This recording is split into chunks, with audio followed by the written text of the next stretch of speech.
Episode 172 ముసలి నక్క. చెరుకు రసం ఇస్తున్న అమ్మాయిని చూసి రోహిత్ షాక్ అయ్యాడు. ఆమెకి కూడా శివంగి గురించి తెలిసేమోనని అనుమానించాడు.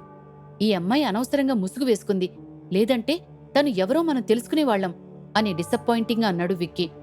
ఏంట్రా అంత డిసప్పాయింట్ అయ్యావు అని ఆట పట్టిస్తున్నట్టుగా అన్నాడు రోహిత్.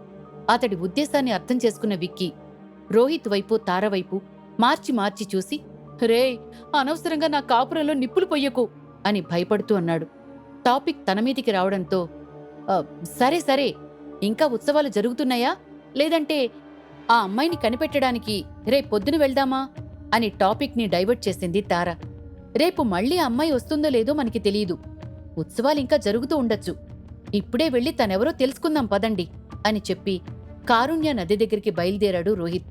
అప్పటికే గుమ్మం దగ్గరున్న అమూల్య, ఎక్కడికి వెళ్తున్నారు అని అనుమానంగా అడిగింది. మేం ఉత్సవాలకి వెళ్తున్నాం, నువ్వు కూడా వస్తావా అని అడిగాడు విక్కీ. లేదు విక్కీ, నేను రావడానికి కుదరదు, లిల్లీకి ఒంట్లో బాగోలేదని చెప్పాను కదా, తనని చూడటానికి వెళ్ళాలి అని లిల్లీ దగ్గరికి బయలుదేరుతూ అంది అమూల్య. తనకేమైంది, ఏదైనా సీరియస్ మ్యాటరా అని అనుమానంగా అడిగాడు రోహిత్. లేదు రోహిత్, జస్ట్ కళ్ళు తిరుగుతున్నాయంట అంతే, బాలభద్రుడు ఇప్పుడు ఆమెతో సరిగ్గా మాట్లాడటం లేదంట, అందుకే తనని చూసి రావడానికి వెళ్తున్నాను అని చెప్పింది అమూల్య. రోహిత్, అమూల్య ఇప్పుడు మనతో వస్తే శివంగి కూతురు గురించి తనకి తెలిసిపోతుంది, తనని బంగ్లాకే వెళ్ళనివ్వు అని రోహిత్కి మాత్రమే వినపడేలా అంది తార. ఓకే అమ్ము, జాగ్రత్తగా వెళ్ళి జాగ్రత్తగా వచ్చేయి అని రోహిత్ పర్మిషన్ ఇవ్వడంతో అతన్ని హగ్ చేసుకుని బంగ్లాకి బయలుదేరింది అమూల్య. ఆమె వెళ్లిపోయిన తర్వాత జగజిత్తో కలిసి ఇంటికొచ్చాడు చంద్ర. వీణ్ణేంట్రా అలా ఒంటరిగా వదిలేశారు అని లోపలికొస్తూ అడిగాడు జగజిత్. మళ్లీ నార్మల్ అయిపోయిన చంద్ర శరీరాన్ని చూస్తూ అతడి మెడని చెక్ చేశాడు రోహిత్.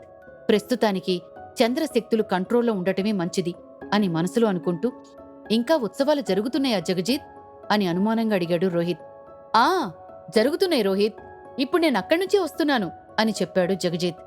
అయితే వినండి, చంద్ర వాళ్ళక్క ఎవరో కాదు, చెరుకు రసం తీసే అమ్మాయి, మనం తనని పట్టుకుంటే ఈ సమస్యకు ఒక సొల్యూషన్ దొరుకుతుంది అని రోహిత్ అనగానే జగజిత్ ఒక్కసారిగా షాక్ అయ్యి, ఏం మాట్లాడుతున్నావురా, చంద్రకి సిబ్లింగ్స్ ఎవరూ లేరు కదా అని కంగారు పడుతూ అడిగాడు. జగజిత్ ఇప్పటి వరకు ఉత్సవాలలో ఉండటం వల్ల చంద్రని శివంగి కొడుకు అన్న విషయం తెలీదు. విక్కీ అతడికి ఇప్పటి వరకు జరిగింది మొత్తం వివరంగా చెప్పేసరికి చంద్రవైపు షాకింగ్గా చూశాడు. ఓకే, ఆ అమ్మాయే చంద్ర అక్క అని అంత ఖచ్చితంగా నువ్వెలా చెప్పగలవు రోహిత్ అని అనుమానంగా అడిగాడు జగజిత్. ఎందుకంటే ఆ అమ్మాయిని తాకిన తర్వాతే చంద్ర స్పృహ తప్పి పడిపోయాడు అని చెప్పి వాళ్ళందర్నీ ఉత్సవాలకి తీసుకువెళ్లాడు రోహిత్. వాళ్లు వెళ్లే సమయానికి అక్కడ చెరుకు రసం అమ్మే స్టాల్ లేదు. చుట్టూ చూశారు, ఇంకెక్కడా అలాంటి స్టాల్ కనిపించలేదు. ఛ, మనం ఇంకొంచెం ముందు రావాల్సింది రోహిత్, ఆ అమ్మాయి వెళ్ళిపోయినట్టుంది అని తల పట్టుకుంటూ అంది తార. రోహిత్, ఇక్కడ స్టాల్ పెట్టుకునే వాళ్ళందరికీ ఒక రిజిస్టర్ మెయింటైన్ చేస్తున్నాం కదా, ఆ రిజిస్టర్లో ఆ అమ్మాయి అడ్రస్ ఏమైనా ఉందేమో చూద్దామా అని ఏదో గుర్తుకొచ్చిన వాళ్ళ అన్నాడు విక్కీ. కరెక్ట్ టైంకి భలే గుర్తు చేసావురా అంటూ రిజిస్టర్ దగ్గరికి పరిగెత్తాడు రోహిత్. మొత్తం 2 రిజిస్టర్లున్నాయి, ఒకటి తార, ఇంకొకటి రోహిత్ చెక్ చేస్తున్నారు. లేదు, ఆ అమ్మాయి వెళ్లలేదు, ఇంకా ఇదే ఉత్సవాలలో ఉంది అని రిజిస్టర్ చెక్ చేస్తున్న రోహిత్ అనేసరికి అతడి వైపు అందరూ ఆశ్చర్యంగా చూశారు. ఆ అమ్మాయి ఎంట్రీ టైం ఉంది కానీ ఎగ్జిట్ టైం లేదు, అంటే తనింకా ఇక్కడే ఉంది అని చుట్టూ చూస్తూ అన్నాడు రోహిత్. తన అడ్రస్ ఏదైనా ఉందేమో చూడు, ఆ అమ్మాయి ఎక్కడి నుంచి వచ్చిందో తెలుసుకోవచ్చు అంది తార. లేదు తారా, అడ్రస్ ఉన్న కాలం ఖాళీగా ఉంది అంటున్న రోహిత్కి ఇంకొక చెరుకు రసం స్టాల్ కనపడింది. నాతో పాటు రండి, ఆ స్టాల్ వాణ్ణి అడుగుదాం అని ఎదురుగా ఉన్న చెరుకు రసం స్టాల్ దగ్గరికి వెళ్లాడు రోహిత్. బాబాయ్, ఇక్కడొక అమ్మాయి చెరుకు రసం స్టాల్ పెట్టింది కదా, తనిప్పుడెక్కడికి వెళ్ళింది అని కంగారు పడుతూ అడిగాడు విక్కీ. ఎందుకు, మీ దగ్గర కూడా ఏదైనా దొంగిలించిందా అని చెరుకు రసాన్ని తీస్తూ నిర్లక్ష్యంగా అడిగాడు నరసయ్య.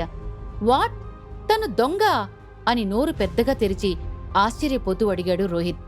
మరోవైపు అమూల్య బంగ్లాకి చేరుకుంది. ఆమె లోపలికి రావడం చూస్తున్న బాలభద్రుడు ఎదురు వెళుతూ, మళ్ళీ నువ్వు నా దగ్గరకొస్తావనుకోలేదమ్మూ, ఇప్పటికైనా నా మీద కోపం పోయిందా అని ప్రేమగా అడుగుతూ హగ్ చేసుకోబోయాడు. నేను వచ్చింది నిన్ను కలవడానికి కాదు, లిల్లీకి ఇప్పుడు ఎలా ఉందో చూసి వెళదామనొచ్చాను అని ముఖం చాటేసింది అమూల్య. నీకు అది ఒక కారణమని నాకు తెలుసమ్మూ, నువ్వు నన్ను కలవడానికి కారణాలు వెతుక్కోవాల్సిన అవసరం లేదు. ఇంకొన్ని రోజుల్లో లిల్లీని పంపించేసి అప్పుడు చెప్తాను నీ పని అని మనసులో అనుకుంటూ ఆమె వైపు ప్రేమగా చూశాడు బాలభద్రుడు. అమూల్య, నువ్వెప్పుడొచ్చావు అని వాళ్ళిద్దరి దగ్గరికి గంభీరంగా నడుచుకుంటూ వచ్చింది సావిత్రి. ఆమె అమూల్యను చూసి భయపడటం మానేసింది. లోపల ఎంత భయం ఉన్నా దాన్ని అదుపు చేసుకుంటూ అమూల్య దగ్గర నుండి తన కొడుకుని కాపాడుకోవాలి అనుకుంటోంది సావిత్రి. హాయ్ ఆంటీ, ఎలా ఉన్నారు అని చిరునవ్వుతో అడిగింది అమూల్య. అమ్మా, బాగానే ఉన్నాను. నువ్వేంటి ఇలా వచ్చావు అని మళ్ళీ అడిగింది సావిత్రి. లిల్లీకి ఒంట్లో బాలేదు కదా, ఒకసారి చూసి వెళ్దామని వచ్చాను అని సమాధానమిచ్చింది అమూల్య. ఓ అవునా, ఏమైంది తనకి అని ఏమీ తెలియనట్టుగా అడిగింది సావిత్రి. కళ్ళు తిరుగుతున్నాయని చెప్పిందాంటీ. మార్నింగ్ నుండి ఏమీ తినలేదంట, ఉపవాసం ఉన్నానని చెప్పింది అని చెప్పింది అమూల్య. అవును, తను విదేశాల నుండి వచ్చిందన్న మాటే కాని సంస్కృతి సాంప్రదాయాలంటే తనకి చాలా ఇష్టం, మంచి అమ్మాయి కూడా అని లిల్లీని ఆకాశానికి ఎత్తేస్తూ అంది సావిత్రి. అవునాంటీ, నేను కూడా అంత త్వరగా ఎవరికీ కనెక్ట్ అవ్వను. లిల్లీ బిహేవియర్ నచ్చింది కాబట్టే బాగా కనెక్ట్ అయ్యాను అని చెప్పింది అమూల్య. ఇలాంటి అమ్మాయి ఈ ఇంటి కోడలైతే ఎలా ఉంటుందంటావు అమూల్య అని సావిత్రి అడిగేసరికి అమూల్యతో పాటు బాలభద్రుడు కూడా ఒక్కసారిగా షాక్ అయ్యాడు. ఇద్దరికీ ఒక్క క్షణం ఏం మాట్లాడాలో అర్థం కాలేదు. ఒకరినొకరు చూసుకుంటూ అలా బిగుసుకుపోయారు. మరోవైపు చంద్రవాళ్లక్క దొంగ అని తెలిసేసరికి అందరూ షాక్ అయ్యారు. వాట్, ఆ అమ్మాయి దొంగ అని ఆశ్చర్యపోతూ అడిగాడు రోహిత్. మీ కంగారు చూస్తుంటే నాకు అలానే అనిపించింది బాబూ, అందుకే మీ దగ్గర ఏదైనా దొంగిలించిందా అని అడిగాను అని నిదానంగా అడిగాడు నరసయ్య. హడలగొట్టేశావు కదా పెద్దయ్యా, తను నిజంగానే దొంగేమో అనుకున్నాను కదా అని రిలాక్స్డ్గా ఫీల్ అవుతూ అన్నాడు రోహిత్. అసలు ఆ అమ్మాయి గురించి మీరెందుకు అడుగుతున్నారు అని ఈసారి అనుమానంగా అడిగాడు నరసయ్య. ఆ అమ్మాయికి సంబంధించిన కొన్ని వస్తువులు మా దగ్గర ఉండిపోయాయి, వాటిని తిరిగి ఇవ్వడానికి వచ్చాం. కానీ తనేమో కనిపించటం లేదు.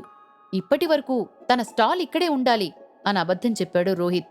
తన దగ్గర సరుకు అయిపోయింది కాబట్టి త్వరగా వెళ్ళిపోయింది అని చెరుకులో నుండి చెరుకు పిప్పిని తీస్తూ అన్నాడు నరసయ్య. కానీ రిజిస్టర్లో తను వెళ్ళిపోయినట్టు లేదు కదా పెద్దయ్యా, తనింకా ఇక్కడే ఉంది అని చెప్పాడు విక్కీ. నేను వెళ్ళిపోయింది అన్నాను కాని తన ఊరు వెళ్ళిపోయింది అన్నానా అని నిర్లక్ష్యంగా అన్నాడు నరసయ్య. అవునా, అయితే తనెక్కడుంది అని ఆతృతగా అడిగాడు జగజిత్. నరసయ్య సమాధానం చెప్పకుండా ఏదో ఆలోచిస్తున్నాడు. అతడి బిహేవియర్కి చిరాకొచ్చిన రోహిత్, అసలు తనెక్కడుందో చెప్పు పెద్దయ్యా, మాకవతల చాలా పనులున్నాయి అని కోపంగా అన్నాడు. చెప్తే నాకేంటి అంటున్నా అని అహనా పెళ్ళంట మూవీలో కోటా శ్రీనివాసులా అన్నాడు నరసయ్య. ఇదేదో ముందు అడిగి సావచ్చు కదరా ముసలినక్క, మా టైం మొత్తం తినేశావు అని తనలో తాననుకుంటూ కొంత మనీ తీసి నరసయ్యకిచ్చాడు విక్కీ. ఇంతేనా, తూకం బరువుగా ఉంటే సమాధానం కూడా త్వరగా వస్తుంది అని అత్యాశగా అన్నాడు నరసయ్య. చూడు, నాకు కోపం తెప్పించుకు, ఈ ఈవెంట్స్ ఆర్గనైజ్ చేసింది మేం తలుచుకుంటే రేపు నీ స్టాల్ లేకుండా చేస్తా అని రోహిత్ బెదిరించేసరికి నరసయ్య భయపడిపోయాడు. వద్దు బాబు వద్దు, ఏదో బుద్ధి తక్కువయ్యి అత్యాశకి పోయాను అని భయపడుతూ, ఆ అమ్మాయికి ఒక అన్నయ్య ఉన్నాడు, వాడు కూడా ఇక్కడే గోలీసోడా బండి పెట్టుకున్నాడు, తన వ్యాపారం అయిపోయేసరికి వాడి దగ్గరికి వెళ్ళిందా అమ్మాయి అని నిజం చెప్పేశాడు నరసయ్య. ఆ అమ్మాయి ఎక్కడుందో తెలిసేసరికి నరసయ్యని వదిలేసి ఆ అమ్మాయి దగ్గరికి పరిగెత్తారు రోహిత్ వాళ్ళు. ఓయ్ పట్టంబాబులు, ఆ అమ్మాయికి పెళ్ళయింది, దాంతో మాట్లాడే ముందు కాస్త ముందు వెనుక ఆలోచించి మాట్లాడండి, లేదంటే దాని మొగుడు మిమ్మల్ని చంపేస్తాడు అని నరసయ్య అరవగాని రోహిత్ అతడి ఫ్రెండ్స్ ఒక్కసారిగా షాక్ అయ్యారు. ఏంటమ్మా, జోక్ చేస్తున్నావా అని సావిత్రి మాటల్ని లైట్ తీసుకుంటూ అన్నాడు బాలభద్రుడు. కామెడీ కాదు భద్రా, నేను నిజమే చెప్తున్నాను. లిల్లీని చూడగానే నాకు తను బాగా నచ్చింది, నీకు తగిన జోడీ అవుతుంది అనుకున్నాను అని చెప్పుకుంటూ పోతున్న సావిత్రి వైపు సీరియస్గా చూస్తూ, ఆపమ్మా, ఎవరైనా వింటే నవ్వుతారు, నేనేంటి లిల్లీని పెళ్లి చేసుకోవడమేంటి అని కోప్పడ్డాడు బాలభద్రుడు. నువ్వు ఒప్పుకున్నా ఒప్పుకోకపోయినా జరిగేదిదే భద్రా, ఇది నా మాటే శాసనం అని గంభీరంగా అరిచి చెప్పింది సావిత్రి. ఆమె మాటల్లో గాంభీర్యానికి బాలభద్రుడు భయపడ్డాడు. అమూల్య ముందు ఈ విషయం గురించి మాట్లాడడం కరెక్ట్ కాదనుకుని సైలెంట్ అయిపోయాడు బాలభద్రుడు. ఇదేంటి, కథేలా అడ్డం తిరిగింది, నేను వేసిన ప్లాన్ ప్రకారం వీళ్ళిద్దరికీ పెళ్లి కాకూడదు కదా అని మనసులో అనుకుంటూ టెన్షన్ పడుతోంది అమూల్య. అమ్మా అమూల్య, ఎలానూ ఇంత దూరం వచ్చావు కదా, లిల్లీని పెళ్లికి ఒప్పించి వెళ్ళు, తను నీ స్నేహితురాలు కాబట్టి నువ్వు చెప్తే తప్పకుండా వింటుంది అని అమూల్యని మరింత ఇరకాటంలో పడేసింది సావిత్రి. నేను ఎలా అని ఏదో చెప్పడానికి ప్రయత్నిస్తున్న అమూల్యని ఆపి, వీళ్ళిద్దరూ నీ స్నేహితులు. నీ స్నేహితులు సంతోషంగా ఉండటం నీకిష్టం లేదా అని ఎమోషనల్గా బ్లాక్మెయిల్ చేసింది సావిత్రి. ఇంక తప్పనిసరి పరిస్థితుల్లో లిల్లీకి విషయం చెప్పడానికి ఆమె గదికి బయలుదేరింది అమూల్య. "హుం, నీ పప్పులు నా దగ్గర ఉడకవమూల్య. నువ్వు తీసిన గోతిలో నా కొడుకుని కాదు, నిన్నే వేసి కప్పెట్టేస్తాను. నీకింకా నా గురించి తెలీదు అని మనసులో అనుకుంటూ తన గదికి వెళ్ళిపోయింది సావిత్రి. ఆమె వెనకాలే బాలభద్రుడు కూడా ఆవేశంగా వెళ్ళాడు. చంద్ర వాళ్ళక్కకి పెళ్ళయింది అని తెలుసుకున్న రోహిత్ అతడి వైపు షాకింగ్గా చూశాడు. ఇప్పుడు పెళ్ళైతే ఏమైంది రోహిత్? మనకి కావలసింది శివంగి కూతురు కాని వర్జిన్ అమ్మాయి కాదు కదా అని తార అనడంతో నిజమే కదా అన్నట్టుగా చూశాడు రోహిత్. ఇంక మరో ఆలోచన లేకుండా ఆ అమ్మాయి దగ్గరికి బయలుదేరారు. చంద్ర, నువ్వు తనని చూడగాని నిజం చెప్పొద్దు అంటూ అతడి చెవిలో ఏదో చెప్పాడు రోహిత్. అతడి మాటలకి చంద్ర ఒక్కసారిగా షాక్ అయ్యాడు. చంద్ర చెవిలో రోహిత్ రహస్యంగా ఏం చెప్పాడు? సావిత్రి ఆలోచనేంటి? లిల్లీతో పెళ్లికి బాలభద్రుడు ఒప్పుకుంటాడా? చంద్ర వాళ్ళక్క ఎవరిని పెళ్లి చేసుకుంది? ఈ ప్రశ్నలన్నింటికీ సమాధానాలు తెలుసుకోవాలనుందా? అయితే అంతం స్టోరీలో తర్వాత భాగాలు వినాల్సిందే. మరి మీరు కూడా ఏమైనా గెస్ చేస్తే